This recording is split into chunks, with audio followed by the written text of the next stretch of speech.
Estaremos juntos a partir de agora com o programa Memórias do Líbano. Queremos sempre deixar você bem informado com o que está acontecendo em nossa cultura. Fique conosco. Olá, eu sou Padre Silvano, eu sou monge na Ordem Libanesa Maronita, sacerdote na Igreja Maronita. Minha paróquia aqui no Brasil fica em Campinas, a paróquia São Charbel.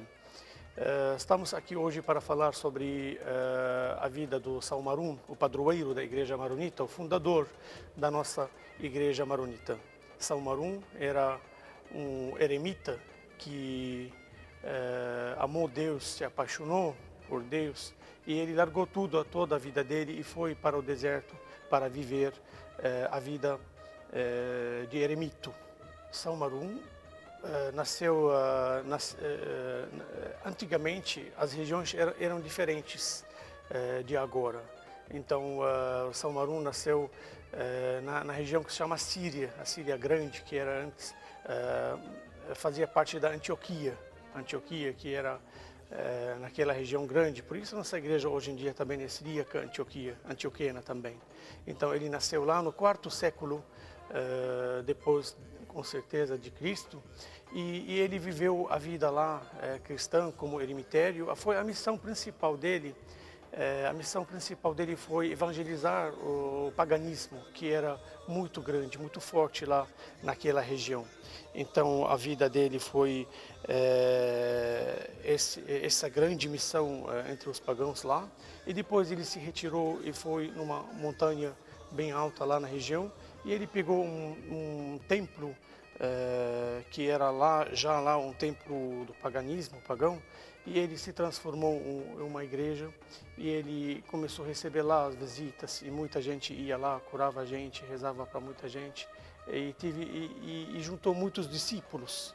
E esses discípulos, depois da morte dele, foram que começaram a fundar os mosteiros, muitos mosteiros, e tiveram muitos discípulos também depois deles.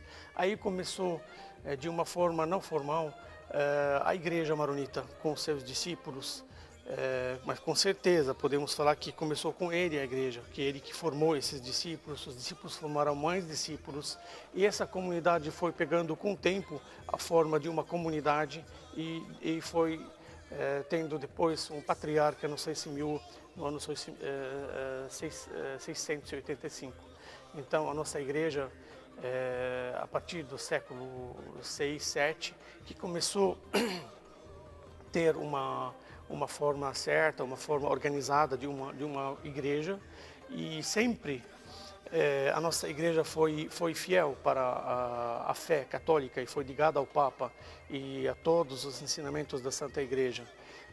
Sabemos que tem 23 igrejas católicas no mundo inteiro.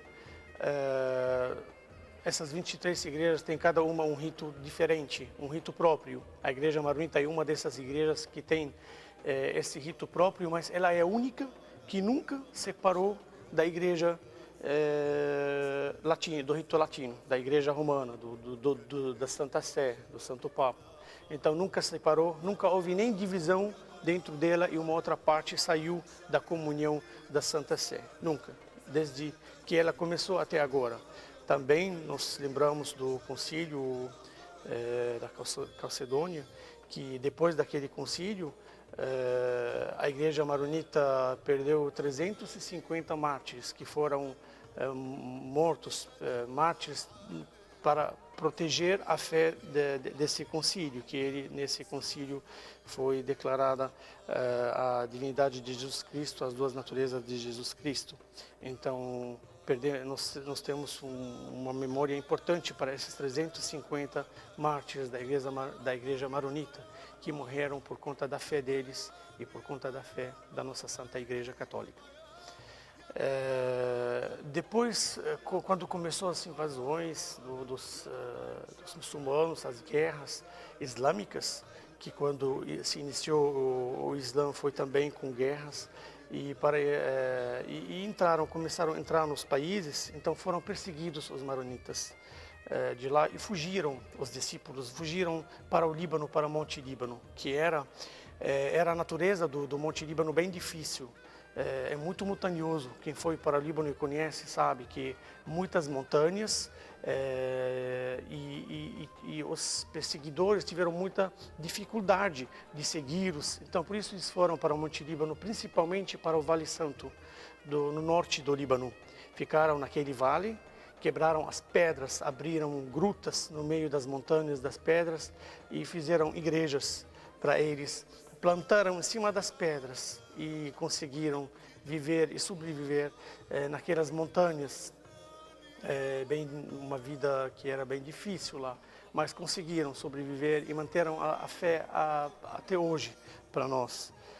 O Vale Santo, a gente fala, quando entra naquele vale, você cheira incenso lá, porque de tantas orações que foi feita e oferecida a Deus lá naquele Vale Santo, as pedras e as árvores cheiram incenso no Vale Santo. São Marum, ele deixou muito claro na alma dos discípulos dele, na vida dos discípulos dele, a importância da vida monástica espiritual.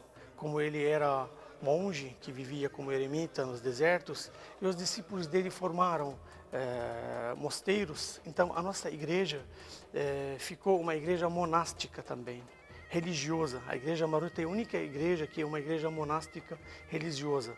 Até agora, na nossa igreja maronita, por causa do São Marum, o patriarca e todos os nossos bispos, eles viram monges.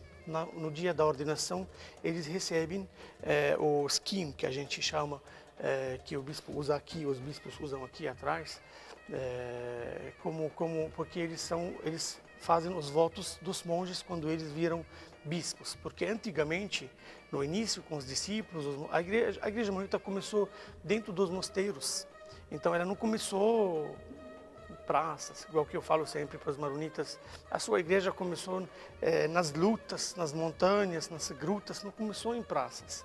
Então foi uma fé muito, lutaram muito para eles manterem a fé para a gente hoje. Foi uma grande perseguição, uma vida bem difícil para eles conseguirem passar para a gente as virtudes do São Marum, que as principais virtudes do São Marum foram esses valores monásticos, esses valores religiosos que ele viveu, a vida comunitária que ele ensinou para os filhos dele, para os discípulos dele, né?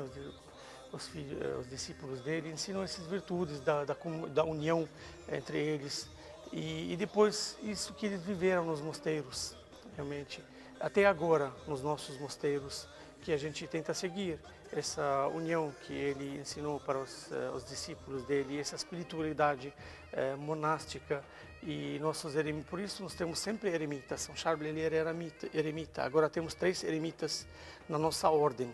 Só na nossa ordem temos 3 eremitas. Então ele trouxe para a igreja maronita, talvez a igreja maronita adotou sem querer, foi a espiritualidade dele, do São Marum. Até agora ele tem essa espiritualidade de ter eremitas na nossa igreja. O eremita é aquele que sai do mundo, afasta de tudo, fica num lugar bem separado, longe do mundo, e ele vive uma vida bem cheia de sacrifícios, uma vida difícil na linguagem do mundo, mas para nós é um grande sacrifício que ele vive, unido a Deus, uma união total, perfeita, uma vida de oração, de trabalho e oração e de meditação. Ele deixou então São Marum na nossa igreja essa espiritualidade da meditação e da espiritualidade monástica. No final eu desejo uma festa abençoada para todos os maronitas e os católicos do Brasil. Pedimos que na intercessão de São Marum a bênção da Santíssima Trindade, Pai, Filho, Espírito Santo. Amém.